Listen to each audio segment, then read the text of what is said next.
खबर मेरठ से है। मेरठ में कांवड़ियों का हंगामा देखने को मिला। कांवड़ियों ने स्कूल बस में तोड़फोड़ की घटना को अंजाम दिया। स्कूल बस में तोड़फोड़ की लाइव तस्वीर सामने आई है।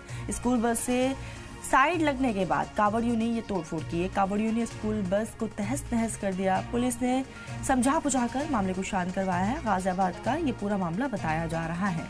तो ये तस्वीर आप देख रहे हैं, एक तरफ कांवड़ यात्रा की शुरुआत हुई है और ऐसे में अलग अलग जगहों से बाकायदा कांवड़ियों की तरफ से हंगामे की तस्वीरें भी देखी जा रही हैं। मेरठ का ये पूरा मामला है। आपको बता दें कि कांवड़ियों ने यहाँ पर खूब हंगामा किया है।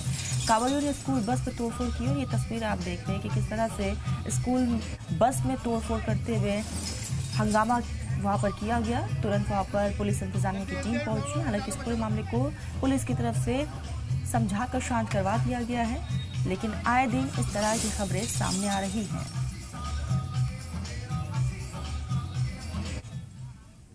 तो वही हरिद्वार में कांवड़ियों का हंगामा देखने को मिला। कांवड़ियों ने एक दुकान में तोड़फोड़ की है। लाठी डंडों से दुकान में रखा सामान तोड़ा है। कांवड़ियों ने दुकानदार को भी पीटा है। मामूली कहासुनी के बाद जमकर बवाल मचाया गया। पुलिस ने हरियाणा के 2 कांवड़ियों को गिरफ्तार भी कर लिया है। आपको बता दें कि धावे में इस बीच तोड़फोड़ की घटना को अंजाम कांवड़ियों की तरफ से दिया गया है। तो हरिद्वार में कांवड़ियों का यह हंगामा देखा गया है। कांवड़ियों ने एक दुकान में तोड़फोड़ की है। आपको बता दें कि इसके पीछे मामूली कहासुनी वजह बताई जा रही है। हालांकि तुरंत वहां पर पुलिस इंतजामिया की टीम पहुंची और 2 लोगों को इस बीच गिरफ्तार किया गया है। लाठी डंडों से ताबड़तोड़ दुकान में रखा सारा सामान तोड़ा जा रहा है कांवड़ियों की तरफ से। और ये दुकान के बाहर लगे सीसीटीवी में ये पूरी वारदात जो है वो रिकॉर्ड हुई है। इसी की बुनियाद पर पुलिस की तरफ से तहकीकात की गई और 2 को गिरफ्तार कर लिया गया है।